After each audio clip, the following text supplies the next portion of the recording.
Apple ఎంత? KG 100 రూపాయలు sir. మరి నువ్వెంత? 40 కేజీలు సార్.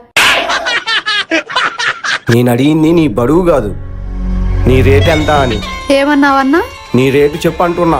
అబ్బా అన్నా, చుట్టూ ఎంతమంది జనం ఉన్నా ఎంత డేరుగా అడుగుతున్నావు చూడు. నీ ధైర్యానికి మెచ్చుకోవచ్చు అన్నా, కానీ నీకు ఈ పద్ధతి అంత ఈజీగా రాదన్నా. నువ్వెంతో రాడిదేలుంటోనో వస్తుంది. నిజం చెప్పు, నువ్వు పక్కలేస్తుంటావు కదూ? ఏం కూసావే? ఏం కూసావే కాదురా, ఇంకో మాట మాట్లాడితే ఏం కోసేస్తానో అర్థం చేసుకో. ఈ రోజు మా దినోత్సవం కాబట్టి బ్రతికిపోయావు, లేదంటేనా